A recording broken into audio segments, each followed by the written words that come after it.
Kediniz bazen gün boyu kimseye yüz vermez. Yaklaşsanız kaçar, sevmek istersiniz patiyle uzaklaştırır. Ama sonra bir akşam, hiç beklemediğiniz bir anda, sessizce kucağınıza gelir, kendini size bırakır, kıvrılır, gözlerini kapatır ve mırıldanmaya başlar. İşte o an büyülüdür. Peki neden? Kediler neden kucak ister? Sadece sıcaklık mı arıyorlar? Yoksa bu davranışın arkasında düşündüğümüzden çok daha derin bir anlam mı var? Cevap, sandığınızdan daha duygusal olabilir. Kucağa gelmek bir sevgi göstergesidir. Bir kedinin kucağa gelmesi, onun size duyduğu güvenin ve sevginin en güçlü göstergelerinden biridir.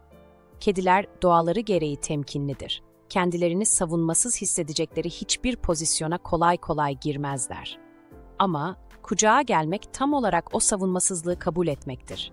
Yani kediniz o an sana güveniyorum demektedir. Kucağınıza yerleştiğinde siz onun dünyasında güvenli bir limansınız artık. Isıdan fazlası. Kalp atışı etkisi. Evet, kediler sıcak yerleri sever. Ama kucağınızın sıcaklığı sıradan bir kalorifer peteğinden farklıdır.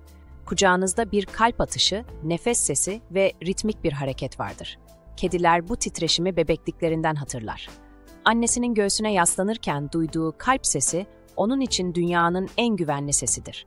Sizinki de ona aynı hissi verir. Yani kediniz kucağınıza geldiğinde sadece ısınmak istemez. O an içgüdüsel olarak annesinin yanındaymış gibi huzur bulur. Kucak, koku paylaşımı demektir. Kediler kokular üzerinden dünyayı anlamlandırır. Siz fark etmezsiniz ama kediniz kucağınıza geldiğinde bir şey daha yapar. Kendi kokusunu üzerinize bırakır. Sizi işaretler, bu benim alanım der. Bu bir tür sevgi ve sahiplenme davranışıdır. O yüzden bazı kediler kucağınızdayken başka biri yaklaştığında tıslayabilir. Bu bir kıskançlık değil, bir bağ kurma refleksidir. Kediniz o anda sizi sadece sevmiyor, ait hissettiği varlık olarak işaretliyordur. Her kedi aynı değildir. Bazı kediler kucak delisidir. Bazıları ise mesafeli aristokratlar. Bunda genetik, çevre ve kişilik faktörleri rol oynar. Küçüklüğünde insan temasıyla büyüyen kediler fiziksel yakınlığa daha açık olur. Ancak erken dönemde olumsuz deneyimler yaşayan kediler kucağı kısıtlayıcı hissedebilir. Bu tür kediler için temas, güvenin test edildiği bir alandır. O yüzden onları zorla kucağa almak ters etki yaratabilir. Kedinizin kucağa gelmesini istiyorsanız, önce onun sizi seçmesine izin verin. Çünkü kedilerde sevgi hiçbir zaman zorlamayla başlamaz. Kucağa gelmemek, sevgisizlik değildir. Birçok sahip, kedim hiç kucağa gelmiyor, beni sevmiyor mu acaba diye düşünür. Ama bu doğru değildir. Bazı kediler sevgisini kucağa gelerek değil, yanınızda oturarak gösterir. Bazısı göz teması kurar, bazısı sadece size yakın bir koltukta kıvrılır. Kedilerde sevgi biçimleri insanlardaki kadar çeşitlidir. Kimi fiziksel yakınlıktan hoşlanır, kimi ise varlığıyla bağ kurar. O yüzden kediniz kucağınıza gelmiyorsa, bu sizi az sevdiği anlamına gelmez. Sadece sevgisini farklı bir dille anlatıyordur. Kucağa gelmek ne zaman olur? Kediler genellikle sakin ve huzurlu ortamları tercih eder. Ev sessizdir, siz rahatsınızdır, belki hafif bir müzik çalıyordur. İşte o an kediniz yavaş adımlarla size yaklaşır. Bir bakış, bir kuyruk sallanması ve sonra kucağınıza zıplayıverir. Bazen orada sadece oturur, hiçbir şey yapmaz. Ama o sessizlik aslında çok şey söyler. Senin yanındayken güvendeyim der. Mırıltıların ritmi de bu güvenin şarkısı gibidir. Kucakta uyuyan kedi, en büyük güven işareti.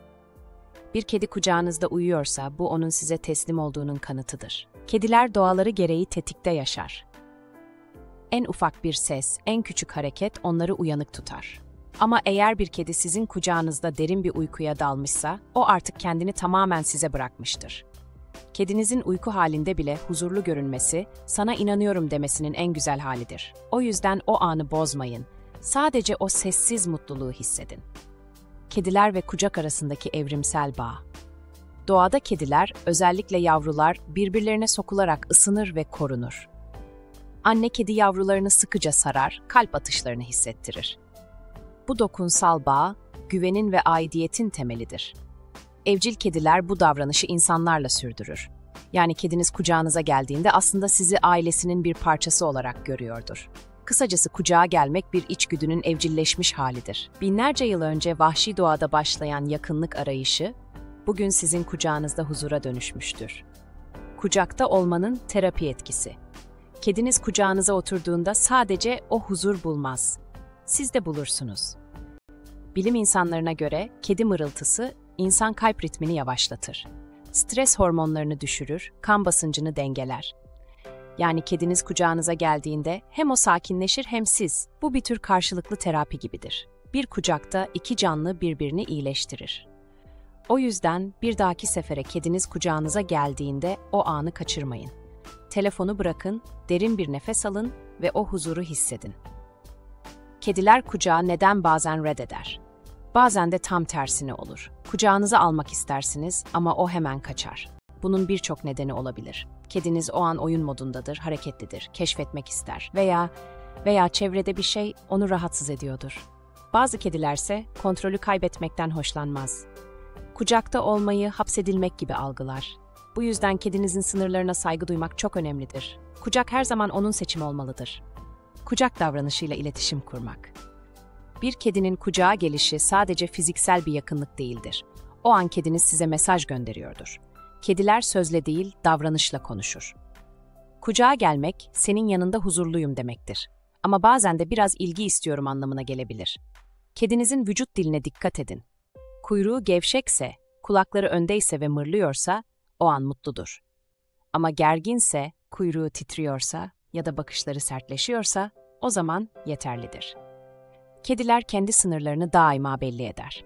Sizin göreviniz, o sınırları anlamak ve korumaktır. Kucakta mırlamak ne anlama gelir? Mırıltı kedilerin duygusal dili gibidir. Kucağınızda mırlayan bir kedi hem sizi rahatlatır hem kendini. Bu ses aynı zamanda bir tür iletişim sinyalidir. Bazı bilim insanları mırlamanın kedilerde iyileştirici titreşimler yarattığını söylüyor. Bu titreşimler hem kasları rahatlatıyor hem de kalp ritmini düzenliyor. Yani kediniz kucağınızda mırlarken aslında ikinizi de iyileştiriyor olabilir. Kucağa gelen kedinizle bağınızı güçlendirin. Kediniz kucağınıza geldiğinde onu sadece sevinmekle kalmayın. Yavaşça konuşun, adını söyleyin, küçük dokunuşlarla varlığınızı hissettirin. Bu aranızdaki bağı daha da güçlendirir. Kediler tekrar eden ses tonlarını tanır ve huzurla ilişkilendirir. Bir süre sonra o huzuru aradığında yine kucağınıza gelir. Yani her kucak seansı aslında gelecekteki bağınızın temellerini atar. Sonuç olarak, bir kedinin kucağınıza gelişi basit bir davranış gibi görünür. Ama o anın içinde binlerce yıllık evrim, içgüdü, sevgi ve güven vardır. Kediniz size benimsin derken aslında biz bir aileyiz demektedir. Kucağınızda oturduğu her saniye iki tür arasındaki dostluğun en saf halidir. Ve işin en güzel yanı, bu bağ kelimelere gerek duymadan kurulur. Sadece bir bakış, bir dokunuş, bir mırıltı yeter. Bir gün kediniz sessizce kucağınıza gelip gözlerini kapattığında, o anın tadını çıkarın. Çünkü o, bir kedinin verebileceği en büyük hediyedir, güven. Ve güven, sevginin en saf halidir. İzlediğiniz için teşekkürler. Yeniden görüşmek üzere.